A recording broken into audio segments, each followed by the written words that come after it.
Welcome. This is Afternoon Drive with not Drew Moholland. I am taking over while Drew is coming to the station today. I'm Tyler Neufeld. Nice to meet you. I'm usually... Oh, Drew's here. Sorry, Drew. Hi. I'm just taking over. Here you go. Good to see you. Good to see you, too. I got pulled over on the way. How are you? Oh. Yes, good to see you.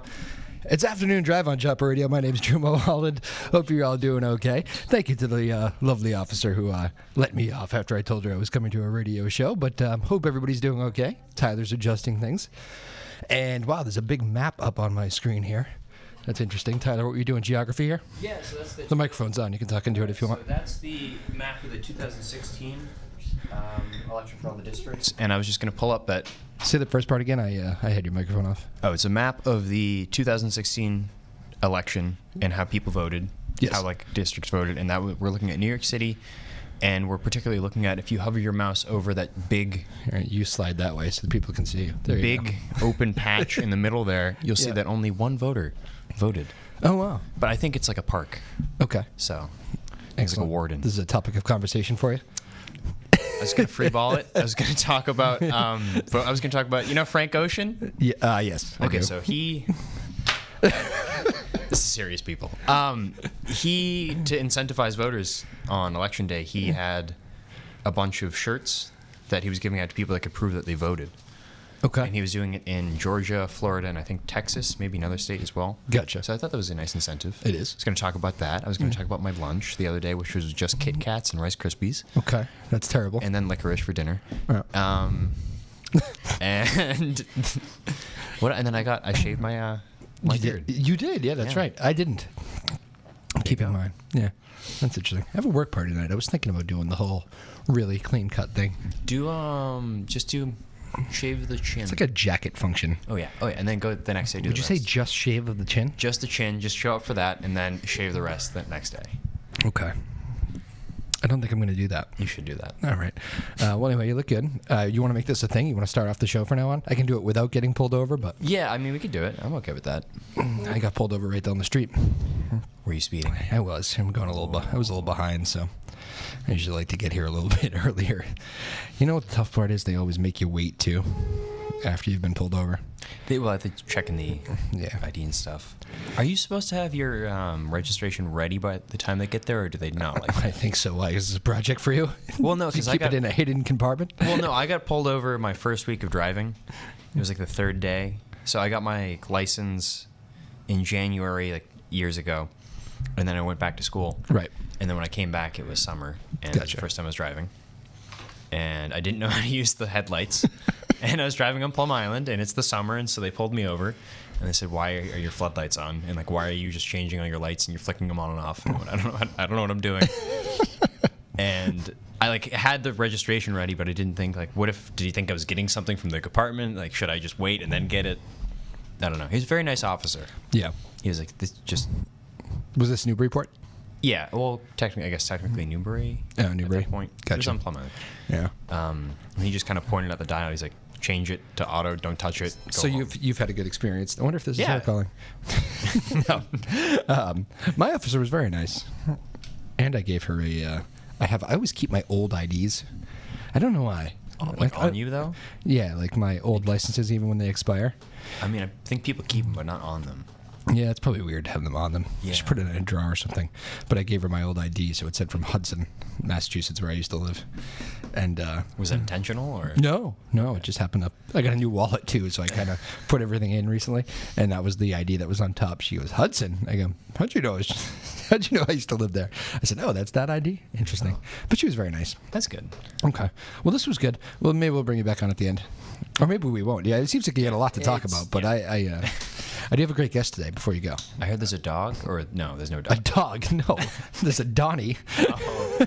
Was that the confusion? Well, I think I'll pull it up. I got a message, and it says, "Also Don with doggy." I mean, maybe he brings a It says dog. doggy. Who? Sarah sent you that?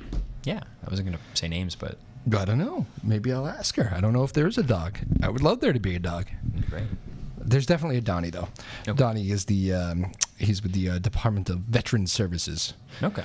Which is actually kind of a topical thing to get into a heavier topic, because the shooting in California overnight at a bar, college kids, you can relate to that. Maybe not the line dancing part. This was at like a country western bar, or a country western night at a bar in Texas, but bar in California. But the shooter, I believe, it seems served in Afghanistan and was in the military and possibly had PTSD. So that will be interesting. Certainly, we'll talk about that with Donnie Jarvis, the Department of Veteran Services local guy too. He's coming. I know he was spending the day in Lawrence today, so he is hustling over as well. Donnie, may I recommend do not fly around exit 57. There is a police presence today. Just kidding. I'm sure you never speed, but no, seriously, don't speed. So he will be on the show today, and so what a news day it was too. They had that terrible shooting overnight. That is the news that we all woke up to this morning. Again, like I said, line dancing, this bar, college night, a bunch of kids. A police officer who's being hailed a hero for saving a bunch of people was also shot and killed, and the shooter was shot and killed as well. So by police. So. Or maybe that had not been determined yet. I think maybe he wasn't sure how he died, but he was dead inside the bar. So a very sad story overnight. There were really two big stories today. It was that, and anybody trying to get around the eastern corridor was all screwed up because of the big accident in the O'Neill Tunnel today. Did you see this video, Tyler? Big truck flying through the O'Neill Tunnel. Very popular spot. It's Boston, heart of Boston. So you're going down downtown Boston, essentially. Truck is just flying, and I guess it was too big. I don't really know. It probably shouldn't have been in there. Oh, but they hit the top and just they had to close down the whole thing. It shredded the top. Yeah. I'm guessing it shredded, not only shredded, but kind of blew up the top. It was crazy. Is there structural damage to the tunnel? I don't know if there was. That was a good question. We were wondering that too. It's a pretty strong tunnel. I'm not sure, but it was just a mess. Everything went everywhere. The cleanup was tough. So, long story short, they had to shut the whole thing down, and the backup that you saw from this, from across the state, was incredible. Just everywhere. As you can imagine, it was the heart of morning drive. 6:30 or something, 6 o'clock, 6:30. Just a mess you couldn't believe. So that was the other big story of the day. Yeah, that'll just last for hours. Even after they get the truck out of there. Yeah, the backup from that. It certainly will. So it was very bad. But so those were kind of the two big stories of the day. Obviously, the traffic one is just kind of a major headache. The California one is a little bit that is really heartbreaking. It's unbelievable, the shootings. I actually just saw Mayor Marty Walsh tweeting about all the recent shootings, and honestly, you kind of forget a lot of them. You get desensitized to them, because I'm just reading them, and it's wow, that was just this feels like yesterday, but it's just a very long list of shootings, and I do think there's a level of desensitization. Thoughts? You're still here. You can speak, Tyler. It's just sad. Yeah. It's your age group, man. College kids. I know. Very sad. How many nights you go out on a Wednesday? Now or? Then. I'm assuming you don't go at all on Wednesdays now. No, not at all now. I went out sometimes on Wednesdays. Yeah. There's a dog. Oh, wow. There is a dog in the house. So Donnie has a dog. Mm-hmm. You were right. Yeah. I did not know that. All right. Well, Tyler, it has been a pleasure starting the show with you here. Yeah. I could have let you just do the whole thing. No, it was good. If you look at my notes, what does it say? If you can read that. I think it says voting. Oh, this is good, folks. I'm going to save this one if you don't mind. So when Tyler wasn't sure. That's the only note. I guess how long I was going to be pulled over for. This is how prepared he was. Here you go. Can we make sure let's see, maybe we can get that closer. I don't think I spelled improvise right. Oh, either. That's fine. This is perfect. Okay. So as you can see, that's the preparation. That says voting, lunch, and is that improvise? The improvise is your third one. I'm not sure you need to write improvise. I think that's one of those things you don't need to... well, it's like a mental note. And it may be there's an arrow, so... Might switch them. Improvise might come before lunch? It might come before lunch. This is a fantastic setup. Actually, it's more notes than I had then for this show, though, so that's good.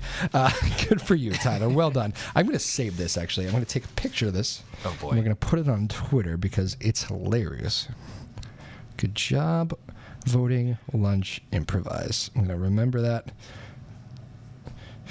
I don't think there you go. Improvise right at all. That is not right. It's like impossible or something. Or it's impressive. Impressive. I don't know what that is. Well, there you go, folks. If you ever need help getting yourself organized or planning a radio show, we now know don't go to Tyler. No, just kidding. He does a great job here producing this show. So very good. So we'll get to Donnie here in just a moment. He's in the house. I hear there's a dog, so very excited about that. And it happens on a good day as far as topics that are topical. I guess there you go. Very good. Tyler Neufeld kicking off the show and producing today. And Lexi Foley producing. Are you guys both producing? Yeah. You're both doing it today? Okay. It's been she's Lexi. Directing. She's directing. Gotcha. Okay. I'm not producing, actually. Okay. What are you doing? You're just you're done for the day. I'm just here. You're an on-air talent now. Very good. David Kramer as well on the TV side. Hello to everybody streaming at home. And thank you again, Tyler. So we will be back with Donnie in just a second, and we'll pick this up. Keep it here. My name is Drew Moholland. It's Afternoon Drive on Joppa Radio. All right, welcome back to Afternoon Drive here on Joppa Radio. My name is Drew Moholland. Hope you are all having a good Thursday afternoon here. The weekend is almost here, and it's kind of the first show I can remember in a long time. It feels like a long stretch of at least 2 weeks, maybe even 3, where it's actually sunny out. It's been raining a lot on these Tuesdays and Thursdays, so this is a pleasant surprise for me.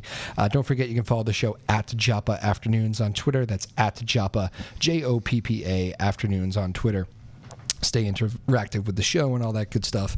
And, of course, thank you for watching on the television and on the YouTube stream and all that.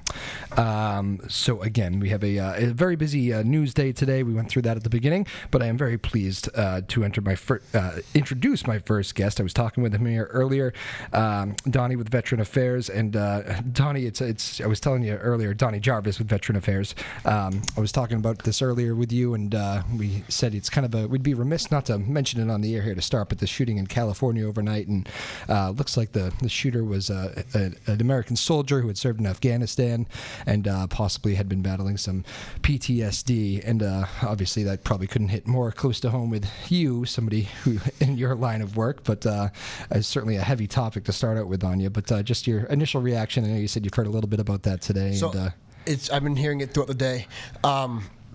With my line of work, I deal with a lot of veterans that are in crisis. So whether they be suicidal, addiction, battling PTSD, battling TBI. I work a lot with jail diversion work. I work in every trial court for Middlesex County and Essex County, as well as both veteran treatment courts. So as unfortunate as this speaks a lot about our veterans who are still struggling with transitioning, coming back home. Firearm is a big topic, not just for veterans, but for everybody across the country. It's a very touchy subject. But I feel that veterans, when they come back home, there needs to be a little more in-depth screening on some of these veterans. With veterans today are facing multiple deployments, and I'm not sure much on this veteran. I'm just hearing more and more about it. Multiple deployments have a big impact on us. Yeah. Even one deployment. So it can make the transitioning back home. I give a 2-hour presentation called Battle Mind, and one of the T's stands for, the L stands for locked and loaded versus lethally armed. And in that slide, I talk about this exact scenario. Overseas we feel safe with firearms. When we come back home, it's a sense of protection. But it's also not good for someone who's battling PTSD, has extreme depression, anxiety, or anger issues. Then you mix it with something tragic. I think it brings up to the discussion: are we taking care of our veterans well enough, and what else can we do? When you mentioned the multiple deployments, why don't you walk me through how does that work? You come home for a few months, or because I just don't know exactly. So that is a great question, and it depends on the soldier and the individual and what they're looking to do. Okay. So let's go from World War I, which we'll celebrate the 100th year anniversary on Sunday. So World War I, veterans deployed once. World War II, once. Korean War, once. Vietnam is when you heard of maybe a 1 or 2 deployment. Now we have veterans that have 1, 2, 3. I know a person who has 8 deployments. Wow. Now, a deployment can range from 6 to 8 months or 12 months plus. In the very beginning of what's called GWAT, Global War on Terrorism, people were getting extended. You've heard of stop loss. You know, Yeah. so that was an 18th-month tour. Now, to answer your question, you can do a 12-month tour. I did a 12-month tour in Iraq. I came home. I was offered to go back out 6 months later. Wow. So it's up to you. I do know when I was in, they had a 2 or 3 year window where you couldn't deploy unless you volunteered for it. And as soon as the end of that window, we were back out to Afghanistan. Wow. So what is the connection that you said that's the really hard part is the redeployments? What is the kind of the factor that you keep seeing recurring theme? So like the mindset. Yeah. So like when you're in the military. You're told what to wear, where to be. Everything is done for you and outlined. Yeah. So you get used to that structure. You get used to the bond with your battle buddies, we call them. So this is the first letter. The first letter is battle buddies. So when for battle mind, sorry. And when you're overseas, you know the people around you that you're surrounding yourself with will do anything in their power to protect your life. Right. You know, take a bullet, get exploded, you know, whatever it may be. When you come back home, you don't have that bond, that connection. And that can be very troublesome for a lot of people. So there are veterans who will redeploy just to have that back in their life. The camaraderie. The camaraderie, the sense of security, that sense of like protection all around you. You feel safe. You know the people around you aren't going to screw you over, you know, and have your back.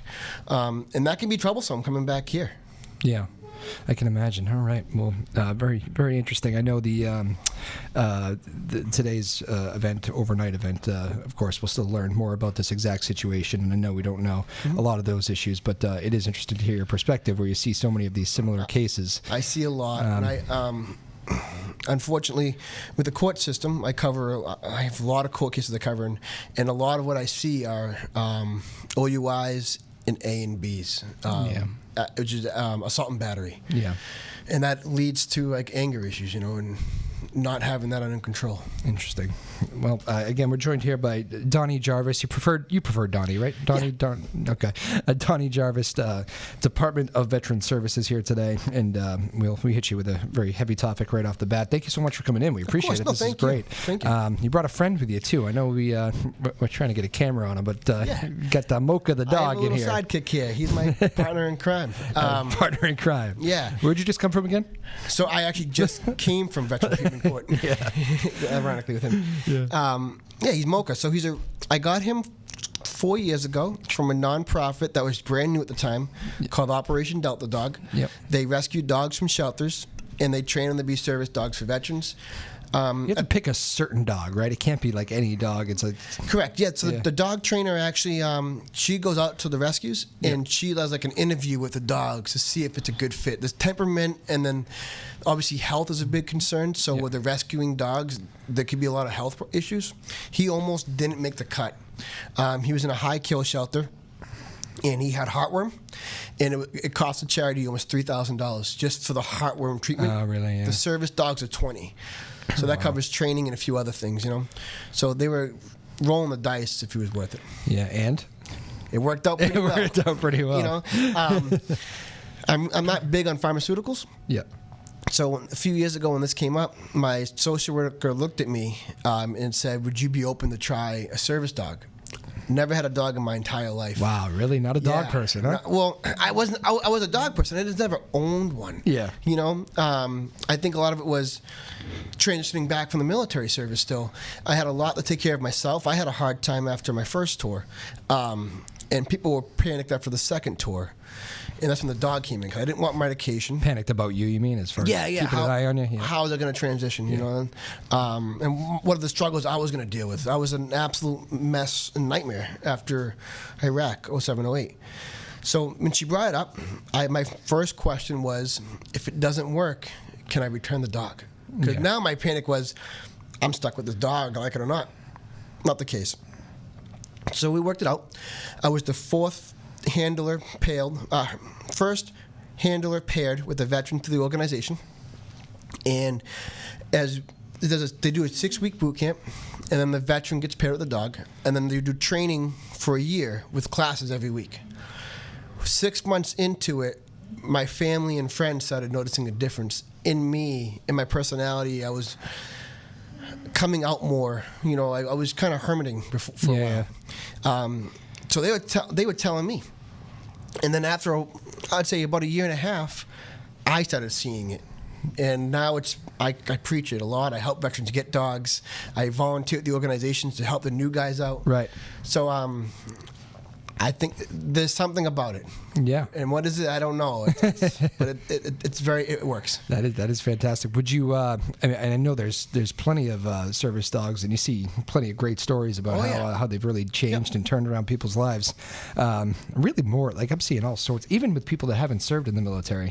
I actually just watched the thing during the World Series. Actually, the Red Sox groundskeeper. Did you I've see met that? him. And he's met him. What is it? Miller? I think it's Miller. Yep. Yeah, Yep. and which was a great story. Nice dog. Yes, great. He like hangs out at the ballpark. Oh, yeah. I want that life. It seems like a good one. Good field to play on, I guess. Yeah, I mean, service dogs, it's not just a veteran thing. It's not just a seeing eye dog. There's a lot of things that a service dog could help a person out with. Yeah, take me through that a little bit because I mean we see them all the time. They're so common in everyday life now. But I don't think if you don't have one, you don't see what they can actually do for you. What's like a practical thing? So usually I know I'll speak on the dog piece. Each dog is trained for certain tasks to help the individual out. Okay. So this one's catered to you. Correct. What you were dealing with, this dog can help you with. Okay. So let's take it. I know someone who's in a wheelchair, and they have a service dog, and that dog is trained to help get things for them that they can't reach in the chair. Yep. They can open refrigerators, close refrigerators, grab things off the shelf. Really? Yeah, I've seen dogs trained to do crazy things. No kidding. So the dogs are trained towards the individual. So I have a big problem with like anxiety issues with whether it be public or whether it be private. One big thing I had a problem with was actually sleeping, which many now question. I do. But he's helped me kind of get that back, in a non-pharmaceutical approach. So I think if it wasn't for him, I'd be a walking chemistry set, and I don't want to do that. Wow. So he's been really great. Is it just the? I mean, will he literally just jump up with you and comfort you, or is it? Does he tell you when to go to sleep? You're in need of sleep. No. So there's been times when I've waken up in the middle of the night and I had a bad dream or whatever. He'd literally be like on top of me. Really? Yeah, like a comforting blanket per se. Not next to me, but physically on top of me. You're in a good place, that sort of thing. Yeah, everything's gonna be okay. Wow. Right. And then if we go out, there'd be times where he'll lean against me to kind of, what I'll explain is kind of have me rezone and focus on him and not whatever's stressing me out in the moment. No kidding. Yeah, it's great. I have now been able to take him. So I was petrified of going out of the house, going to the big crowds. We're season ticket holders for the Celtics. Really? Okay. No kidding. We go to a lot of games, and the Celtics are one of the best organizations I've ever dealt with. They're very accommodating for me and the dog. Really? Yeah, That's we have good to hear. special seating. They're always checking out how we're doing. How is the experience in the arena for us? It's great. It's great. It's good to hear. I love hearing those behind-the-scenes stories of those big organizations. So how old's Mocha? He's 5 years old. I've had him for 4 years. Wow, excellent. Yeah, looks good. He's good. He's doing well. Look at the camera on him a little bit so you guys can see Mocha. He's just he's taking. Is he napping over there? He's napping on the floor. Or does he pretty much only sleep when you sleep, like officially sleep? he naps more than I do. Is that right? I'm a little jealous of that. He's doing okay. Yeah. Well, that's interesting. And you guys, how much is he with you? Is it 90%? Is it? I would say 90%. Very rarely will I not have him, depending on what I'm doing. Yep. If I'm doing something physical, like in the yard, he'll be in the house. If I'm at a friend's house, and I don't have the room for him, or it's dangerous for him, I'll leave him. I do now go to concerts, which I enjoyed before all this crazy military stuff. Yep. I'm back to going to just a certain venue, and I don't have him then because it's too loud. Gotcha. But whenever I'm at the TD Garden, he's attached to my hip. Yeah. And I wear a special belt so I can actually free up my hands with him. Oh, wow. Which is handy. Very cool. Well, we're glad to have him. The first dog on the show. Really? So this is, I think so. Yeah. Nice. Definitely. That's very cool. And I was making my boss, Sarah, yelled at me when I came in, or when you came in, because I was, my first instinct with every dog is, hello there, buddy, patting his ears. They get excited. Yes, I know. It actually says it right on there. You're not really supposed to pat the service dogs. And you gave a good reason for that off the air, but go ahead, tell us So, why. I'll give that one. So he told me I could, by the way. It was one exception. I get asked often, why can't you pet a service dog?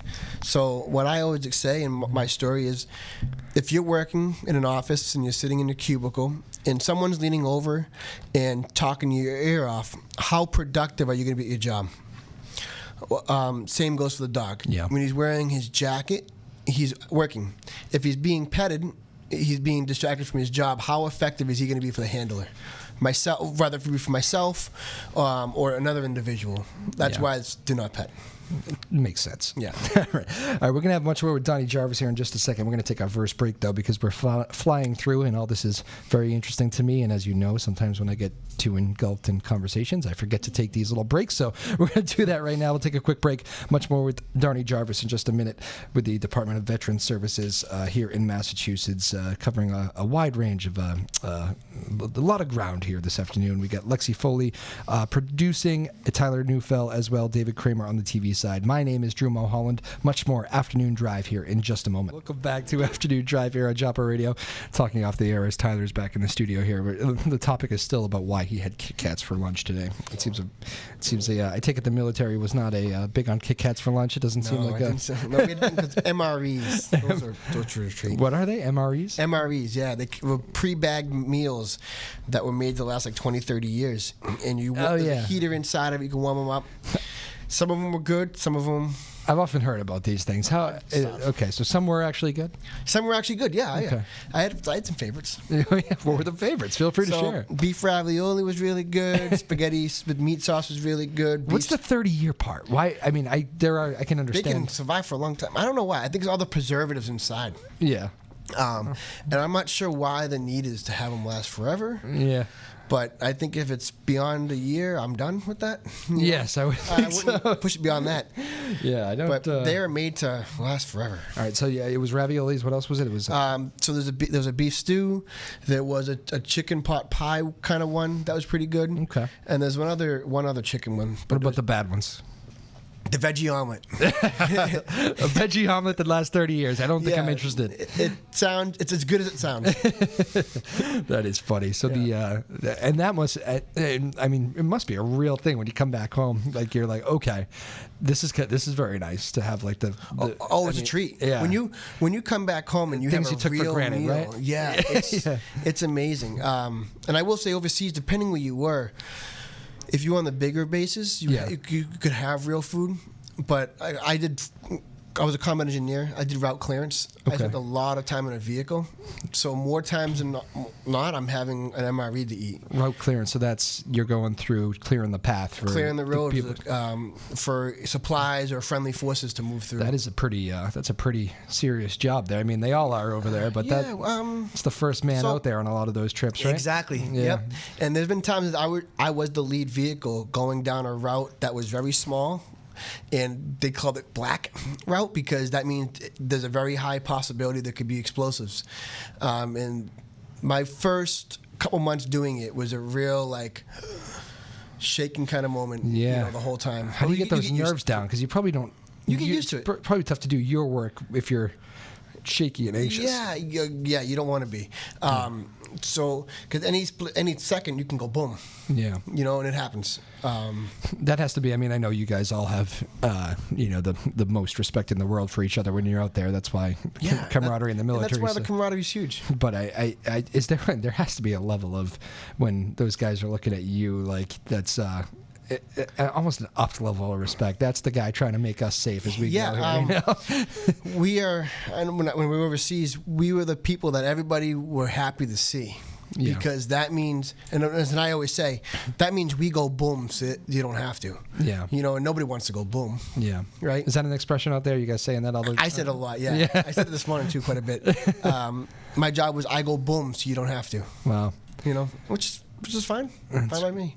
That's crazy. Well, we're happy to have you here. Let's put it that way. So am I. So am I. That's a good answer. you know, a lot of how old are you, Donnie? I'm 32. 32, so we're the same age. Yeah, I was thinking. I had to think about that. I was thinking that we had people that were going to serving in Iraq and even Afghanistan at around the same times, and a few of my buddies who did Iraq. I just caught my ear when you said that earlier, how that was a tough one for you. Yeah. And I know a couple of guys who did the same thing, and they said Iraq was very tough. Iraq was very tough. And the stories I tend to hear, and I tend not to hear the tough ones. I know they're out there, but they tend not to say that stuff. I tend to hear the ones you won't believe how many lives this guy saved, or this guy that introduced, and this guy right here. I won't even get into him, but let me tell you, he's the real deal over there. You know what? So I've been going to a ton of veteran events this week, and next week I have a bunch lined up.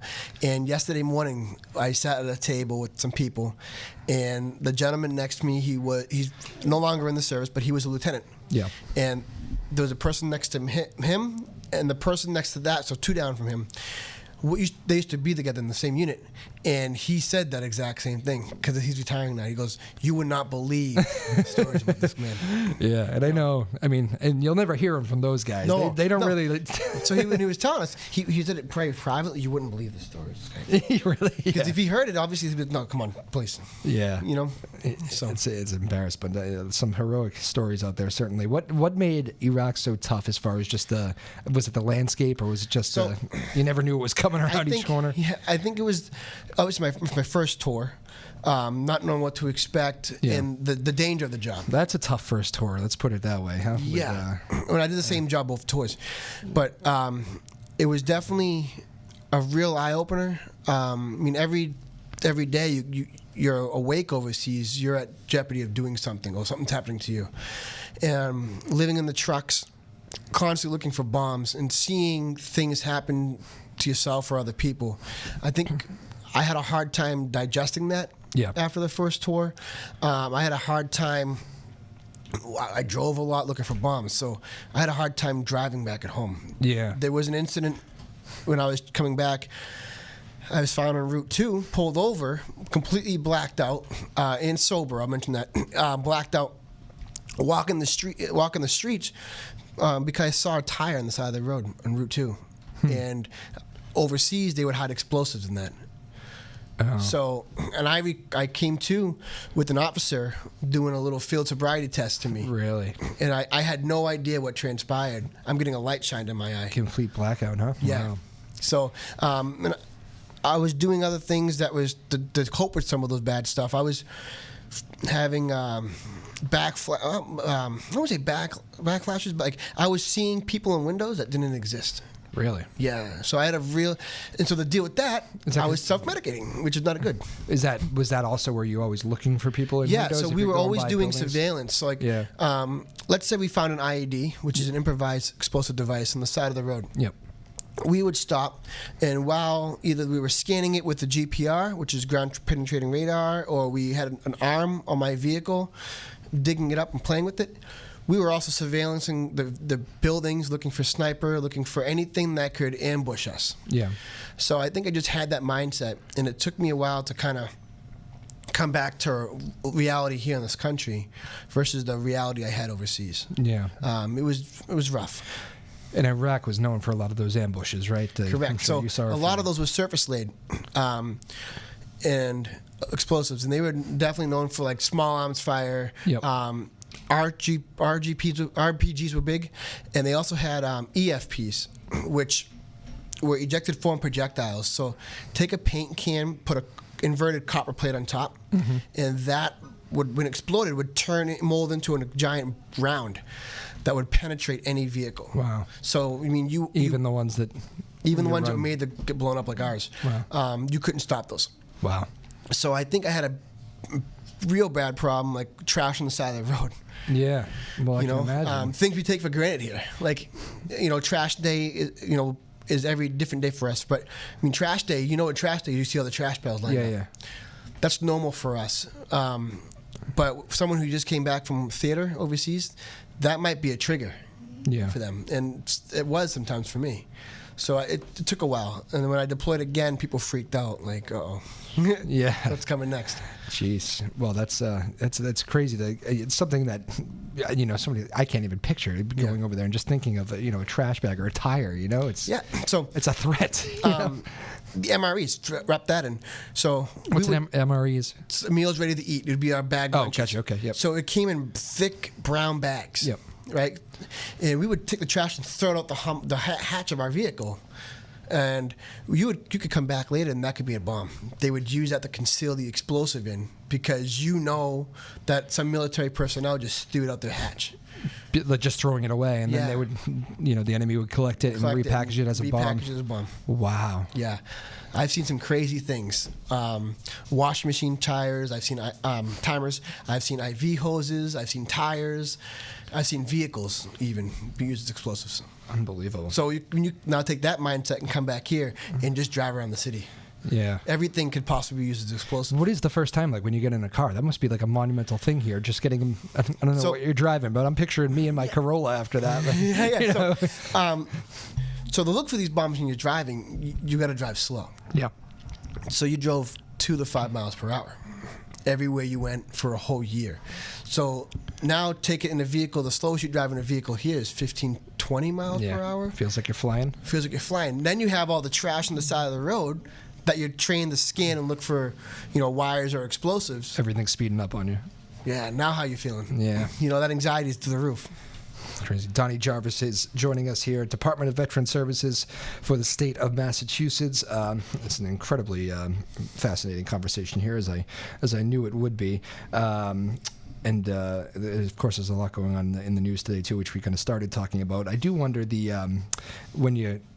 when you're working through those first months, because it takes you a little while to get the service dog. It takes you probably a little while to admit or even realize that, okay, I'm dealing with some stuff here. I guess your hope probably when you come home is that, I'll adapt, I'll be all right. Is that the best case scenario, that you hope you're okay? But yeah, in the military, the thing, we're trained to not show emotions and kind of just deal with it and be very independent.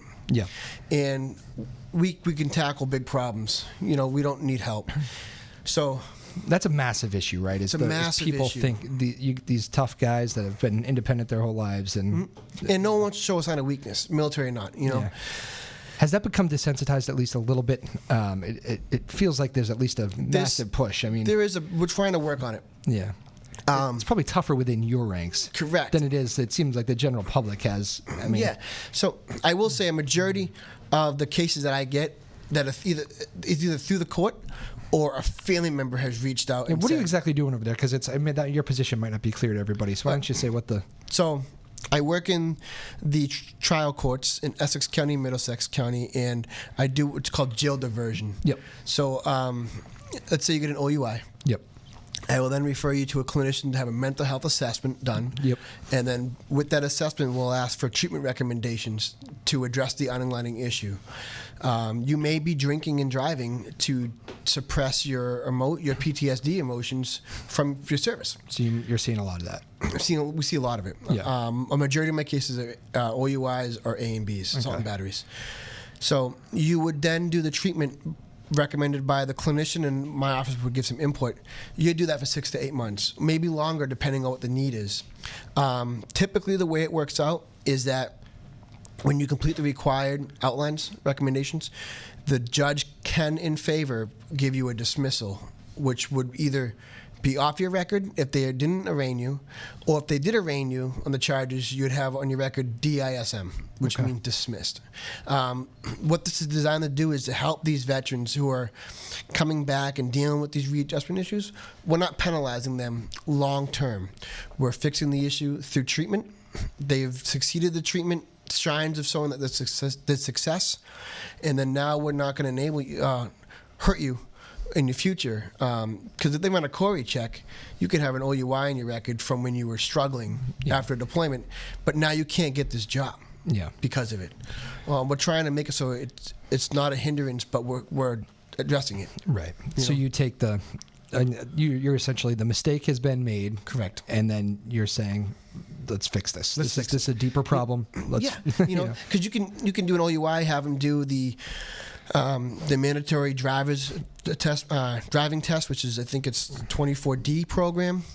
It's not going to help these cases, though. The deeper. It's not going to help, because then you're going to see this guy back in court a few years later for his second OUI. Gotcha. So the goal is to prevent that. Yep. With the jail diversion piece. It seems like great work, rewarding work. I'm sure it's rewarding work to see some. Yeah. I'm sure you've seen plenty of lives turned around already. Here, you're only 32. But I have seen many lives turned around. But it's good. It's good. What's the you wear the proud U.S. Army? I don't really. So in the beginning, I was wearing a lot of military stuff. Yeah. I've kind of faded away with it, given that it's now Veterans Day weeks, months. Some people call it Veterans Day month. Yeah. Veteran month. I will wear a military hat now. What's the what is life like between the? I know there's all, we get to watch like the football games, and the Army Navy is a big battle, and Army get that one last year. I don't know. They've been going back and forth for a while. Navy had a streak there for a while, but we see that kind of friendly rivalry and the respect shown on the football field and all that. What is the relationship when you guys are out there, like in Iraq or wherever, when the branches do kind of come together? It does happen, right? I mean, very frequently. We had Navy guys embedded in us. We have Air Force guys embedded in us. There's a saying that we use in the military. It's one team, one fight. Yeah. And that's really how it is. Doesn't matter what branch of the military you're in or you work with. It's one team, one fight. We're all the same. Yeah. We have different jobs. When we're not in serious mode, when we're home, that's when it's. You may see us, joke around with each other. Yeah. Regardless of what anybody says, the Army is the best branch. Okay, we'll just. But I would just like to say. Yeah, I'm just clearing that up. But we will joke amongst each other. But when it's time to get serious, it's one team, one fight. Doesn't matter. Your Coast Guard, your Army, your Navy. We all work together. We all have an important job to assist each other. We all know that. Are there any? Are there ever? I can imagine. I've heard stories where it seems like maybe different groups will come together like that, and maybe not all leaders or whatever will be on the same page. But it seems like in the snap of a finger, it's figured out. It comes together. It comes together. Yeah. And even now that I'm no longer wearing the uniform and just helping veterans out. Yeah. So I work for it's a peer-to-peer support. What we do, and I know a lot more veterans are willing to work with me. I'm not a clinician. I don't have a medical degree or any degree, but veterans are more comfortable working with other veterans because of that instant connection. Yeah. Regardless of what branch of service you were, there's something with that. The comfort's there, Open up. You find them more open to opening up to you. Absolutely, and more easy to work with you. And, and they understand that regardless of what branch of service you're in, you have my back now. Yeah. You still have my back. Yeah. Right? Yeah. No uniform or uniform. It's that way forever, right? It's always that way. Have you recommended any, does Mocha help out any of the other guys, or is Mocha just designed for you? Funny you mentioned that. I used to always be just for me. Very selfish, man. But what I do, I visit, so we have a thing in Billerica at the Middlesex House of Corrections called the Humvee Unit. Mm-hmm. It's a housing unit for military veterans. It's a veteran-only prison. I bring them there. They love them. They love them. Yeah. I work 2 of the 5 treatment courts in the Commonwealth, one in Lawrence and one in Framingham. They love him. Yeah. And I allow him to interact with the other veterans. Yep. Because I know the benefit of it. And even if it's just for a short 5-10 minutes, that can change their whole day. Yeah. So I know the importance of it. So I allow him to engage with other veterans, and they love it. If we have a veteran, the treatment court, who's incarcerated, I'll bring cheese sticks to court that day. Really? I'll sit next to that veteran. We'll talk about what got him wrapped up, and I give him a cheese stick, and he'll sit there and just start peeling it off, and they give him to the dog. And no kidding. The instant uplift is amazing. They are. My hound dog is uplifting to me, but I got to tell you, the Moke is making him look pretty bad these days. He's not bringing me anything from the kitchen or anything. Yeah. That's pretty funny. But he's good. I think we'll get a good picture of him on there on Twitter for later, if that's okay. I'm not sure what the rules are with that. But do you? Is there any, as far as the people that are coming to you and have these issues, have these problems? There certainly plenty of women across the country who serve as well. Is there a difference between men and women coming to you? Is there? Do you find it's pretty? Somebody who serves is somebody. I have women clients that I work with. I have men clients. I think out of habit, and which I'm trying to work on it, we just say men a lot. Yeah. I'm trying to say veterans. We do have a Women Veterans Network in the state. We just had a Women's Veteran Appreciation Day at the State House November 1st, where we honored women veterans. It was great. We had some high-ranking officials there. And we gave out a special award to a female veteran who was nominated for it. Yeah. So we see a lot of it, and I think we're going to see a lot more women veterans increase over as time goes on. Absolutely. We need to change and adjust to each of our needs. Yeah, absolutely. Again, we're joined here by Donnie Jarvis, Commonwealth of Massachusetts Department of Veterans Affairs, and this has been a riveting conversation here. We've covered a lot of ground. We started off by talking about the shooting in California today, which ends up being what looks to be a Marine, allegedly, that opened fire. A very sad story. And just in the final moments, Donnie, I know it's when you wake up today and you see that on the news, what is the first thought of somebody who is so honorably served your country and on several tours and has come back home and is now helping all these other veterans get through a lot of these issues that obviously this person was going through? What's the first thought? It must be jarring in some way. It must be, I don't know if disappointing is the word. There might be no words for it. I'm not sure. I mean, obviously, the first thing is we think about the families affected by this. You know, we obviously we're thinking of them during the difficulty. But also, in my line of work, my biggest question is, what can we do better to help our veterans out? Because clearly, there is an underlying issue here that has gone unaddressed, that led to this tragic event. What can we do better? I will be a little toot our own horn, but we're the best state in the country when it comes to helping veterans out. Massachusetts is. Yeah, we're number one. We have a lot of unique programs here, but what can we do better, right? Something's happening. There's people falling through the cracks. Was he engaged in the VA? Was he utilizing the vet centers, which is like a therapy place? If not, how can we reach those veterans to get them engaged so we don't have more of these problems? It's tragic. I think it opens up a lot of questions. You're going to have a lot of these. After any one of these mass shootings, you have these conversations of people start looking back and saying, oh, we saw this, he used to do this, we thought this was weird. Yeah. You're probably going to hear a lot of those and say, you know what, he probably should have been. Yeah. How can we intervene in when they come home and get out of the service? How can we be there in the beginning of their transition? And that's probably so important as early on, right?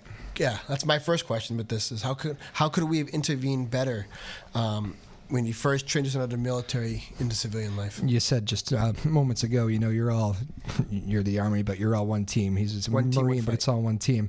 What does the military do when they see something like that? And obviously, you're never a former Marine, right? That's incorrect. You're a Marine for life. You're a Marine for life. But what's the even if you're out of the service, what does it do to the ranks? Is it generals talking amongst generals now? And no. You know what? It's when you're out of the service, you're all the same. Yeah. I have a very dear and near friend who is a general. Yeah. And if he was to walk in the room, you wouldn't know. Yeah. And I didn't know until he kind of came out in conversation.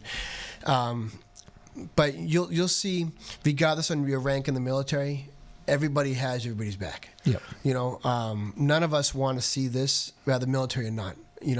Rather he be a veteran or not. Yeah. Nobody wants to see a shooting of any kind here.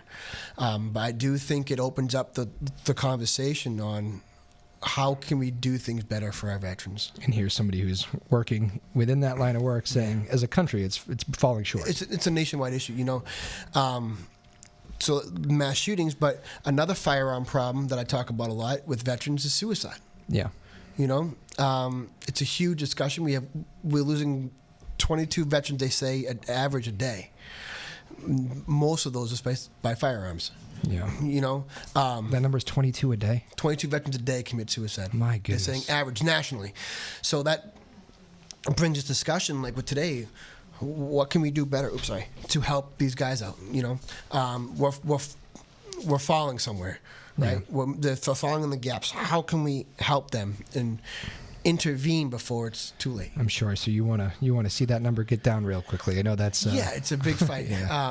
And I'm always asking that question: How can we do better to help these guys out so we can bring down the suicide numbers, bring down the homelessness, and bring down those struggling with PTSD? Absolutely. Well, Donnie Jarvis, Department of Veterans Services here in Massachusetts, the best state, as you say, with dealing with all these problems. I want to thank you, number one, for your service overseas and right back here at home. It's very admirable work you're doing, and it's been a pleasure having you on the show. Thanks for doing it. I appreciate it. Thank you for inviting me. And this has been great, really interesting. I always say sometimes these hours go by in no time, and today is one of them. So I appreciate you doing it, and I say we do it again here sometime. Huh? Get a hold of me. Let me know. Absolutely. You want to do some radio? I hear. Is that the rumor? Is this can we tease this for with Sarah was saying you get a good radio voice, which we've all learned now. I think you should be a radio star. What do you think? Yeah, I don't know if I have time for a radio star. Well, it flies by, like I said. Fly by. But good luck with everything. It's all your great work you're doing, and I know you're impacting a lot of lives. So we appreciate it as a state, as a nation, and does Mocha have anything to say before we? He's making some noises. I think Do we figure out the camera, Lexi? Can we get a shot of Mocha for the? Is this possible? Not working. Here, hold on. Let me see this. This Mocha. Maybe I can get the one off me. I wanted to try to get Mocha to show. You know what? Maybe we'll just do it for. Oh, we did? Okay, so we're good. Never mind. Mocha has got his... I was going to try to get my camera on Mocha. Mocha's much better looking than me, so... Same with me. That's what I always say. That's the thing Same about dogs, right? Yeah. And for those of you who missed Mocha, we'll do a picture, and we'll send it on the Joppa Afternoon Twitter site, and we'll get it up there. So that is how we'll end the show. I'm going to go say goodbye to Mocha as well myself. So very good. Donnie Jarvis, again, thank you so much. Thank you to Lexi Foley, producing the radio side, Tyler Neufeld as well, and David Kramer doing the TV thing. Thank you all for watching at home. That is it for the week. We will see you back here Tuesday. Let's see, who do we have next week? I have, for one of the days, I have Coach Stalin, former Newburyport great, booked next Thursday, I think. Tuesday, I believe I have not booked yet, so we will see. But we got a packed week next week. Should be exciting. Coach Stalin will be great this time of year. Playoff football, just ahead of Thanksgiving, all that stuff. And that's another man with really interesting stories. So Coach Stalin's going to be nice enough to come in. Looking forward to that. Again, though, big thanks to Donnie Jarvis. Thank you again for your service, sir. Abroad and back here at home. We really appreciate it. Thank you. And we will see you guys next time. Have a great weekend, everybody. Be safe out there, and but have a good one. Rest up. We'll see you next week. My name's Drew Moholland. Afternoon Drive.